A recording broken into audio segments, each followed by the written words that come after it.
Watch Fox 57. Coming up on Watch Fox News at 10, we're learning more about an officer-involved shooting near Allen University in Columbia. Find out what authorities say led up to that gunfire. And we are tracking breaking news, a shooting investigation underway, developing now. That is a live look at the Colony Apartments. Columbia Police on the scene. We also have a reporter there. And the death of little Faye Swetlick 7 months later. The Midlands girl kidnapped from her own yard and killed by a neighbor. For the first time, Faye's mother is telling her tragic story. Live from the Watch Fox studios, it's Watch Fox News at 10.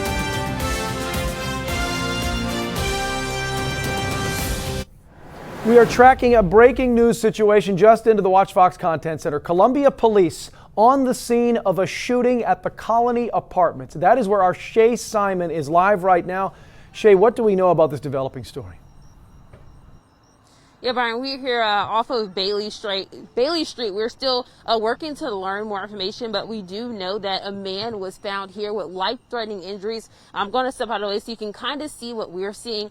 Right now, there are several Columbia police officers on the scene and law enforcement vehicles. As you can see, one is actually driving up a little closer to the scene. But at this time, a crime scene tape has been taken down from that area. But in a nearby apartment, there is a crime scene tape going across the front door. And we do have one Columbia police truck here with the light still on. We have been seeing neighbors also coming out of their apartments, kind of walking around the area and looking over at the scene. But again, we're still working to learn a lot more information and get any updates as we learn more. But we do know that one male victim was found here in the Colony Apartments off of Bailey Street. And this is off West Beltline Boulevard. And that was around 7 o'clock. So we will keep you updated as we learn more information. In Columbia, Shay Simon, Watch Fox News. It has been 7 months now since little Faye Swetlick was abducted from her front yard and killed in her own neighborhood. That story captured the attention of the state and the nation. Now, Brittany Breeding talked with the little girl's mother in an exclusive interview about how that family is coping. It's a story you'll see only on Watch Fox News. She had the biggest personality. She was little, but she was fierce, and she loved fiercely. February 10th, Faye was playing outside. Then she disappeared. She had been abducted and killed by a neighbor who committed suicide after the crime. I was mad for a really long time. And I try not to dwell on the anger, because being angry, it's not going to change anything. It's not going to fix anything. I can just continue to try to be soft and try to be who I was before, because that's what Faye would have wanted. Now, 7 months later, her mother and grandmother are still hurting, missing a piece of their family. Having to wake up every day and she's not there, but to still feel her and to still see her in everything that I do, it makes me feel like that it wasn't goodbye. It's just until I see you later. But they say the key piece to healing has been the support they've seen from their community. It makes me happy because of what happened to her was definitely a tragedy, and it impacted the community in such a way that while she was still classified as missing, everybody came together and everybody tried to find her. And from around the world. Their love that they showed towards her was just astounding, and it was beautiful, and it was wonderful, and it really helped keep us going when everything was at its darkest. Reporting in Columbia, Brittany Breeding, Watch Fox News. Now, little Faye's life will also live on with a buddy bench in a tree planting at Felton Benton Park. That ceremony set for September the 22nd. There will be a second part to this interview as well, coming up on Sunday night.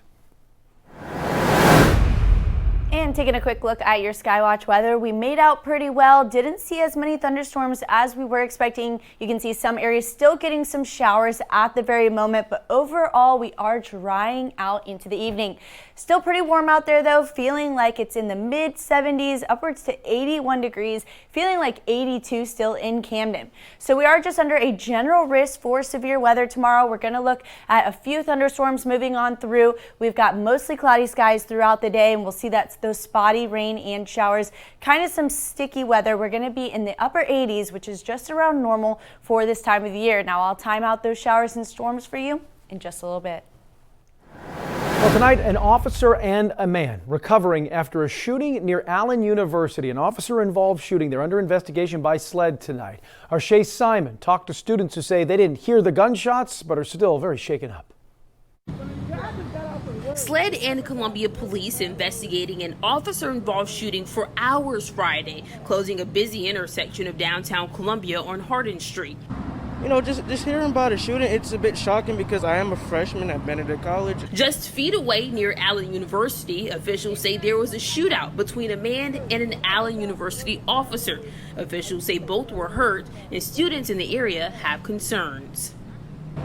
That's the last thing I'd expect for something to happen, especially like in the state that we're in right now. But it's a two-way street because at the same time it's kind of worrying because there was a shooting. But it's kind of, gratifying that the police were there and were able to take care of it at the same time. So it's a little bit of both sides of it. Dakari Holder says although he doesn't attend Allen University, the close proximity has him on edge. We have to really be content about where we go, where we are, where we, we have to pay attention to our surroundings a bit more, and I think that's very vital right now. Now, both the officer and the suspect expected to recover. SLED tells us that both have non-life-threatening injuries from that shooting. We're also working on finding out the name of that suspect. Well, this is a live look at the 9/11 Tribute in Light in New York City. It is the 19th anniversary of September 11th, a symbol honoring those killed and celebrating the unbreakable spirit of New York. Those twin beams, they reach up into the sky 4 miles. This can be viewed from a 60-mile radius around Lower Manhattan, an impressive sight of a dark day. And as we pause to remember the lives lost 19 years ago on 9/11, people gathered at traditional ceremonies all over the nation. But in Kershaw County here in the Midlands, a new tradition started today. First responders throughout Kershaw County got together and walked 5 miles together. That walk stretching from the Lugoff Fire Department to the Camden Fire Department. We always put ourselves on the line as first responders, firefighters, cops, EMS, and all. So it's very important to remind them that they're never forgotten.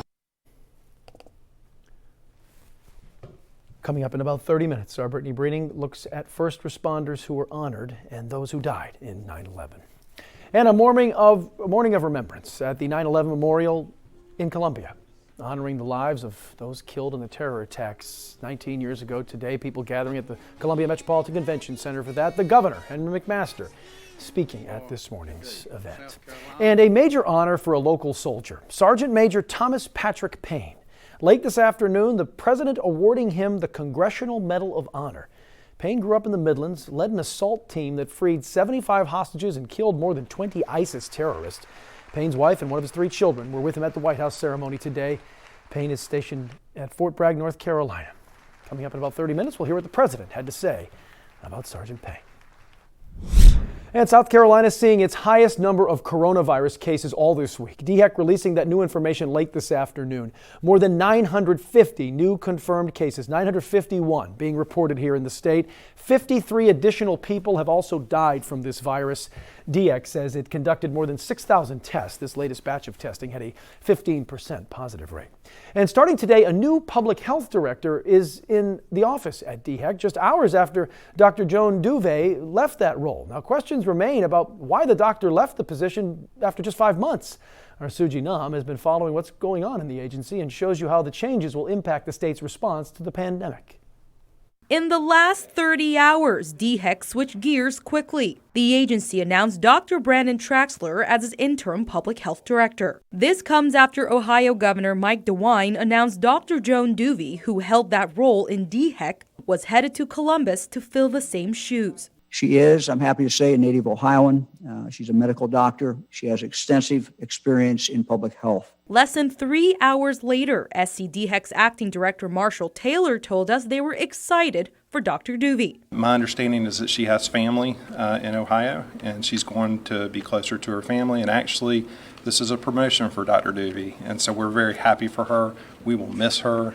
She has been an asset to DHEC. But then 6 hours after that, Governor DeWine tweeting that she backed out for personal reasons. We reached out to Governor McMaster for a statement. His spokesperson tells us, quote, Quote, Governor McMaster is deeply appreciative of her work and her commitment. The governor also has complete confidence in Dr. Traxler and knows that we won't miss a beat with her taking on a new role. As for the new director, a little background. Traxler was a chief medical officer for the state's coronavirus response team. In July, we shared her story where she speaks about losing her grandmother to the virus. Traxler takes on her new role immediately. We reached out to officials for an interview with Dr. Doobie and her successor, Dr. Traxler. We were told they were unavailable for comment. In Columbia, Suji Nam, WACHFOX News. Well, tonight, the University of South Carolina announcing that 8 houses in the Greek Village have been cleared from quarantine. Another home scheduled to clear over the weekend. Now, 4 houses remain under quarantine. Also, 2 students issued interim suspensions in the past week for violating public safety guidelines, either by hosting parties or violating quarantine rules. School officials say 24 students in all have received coronavirus suspensions. USC started targeted testing at specific residence halls and houses in the Greek Village. Both saliva and nasal swab tests will be available to the campus community Monday through Friday of next week. Well, your tax dollars are being spent to get rid of a potentially hazardous firefighting foam. It's being stored on military bases all across this country. How that foam is being disposed of could pose a public health risk. Plus, as students head back to the classroom, experts say a shocking amount of children have tested positive for coronavirus. Find out how many new cases were found.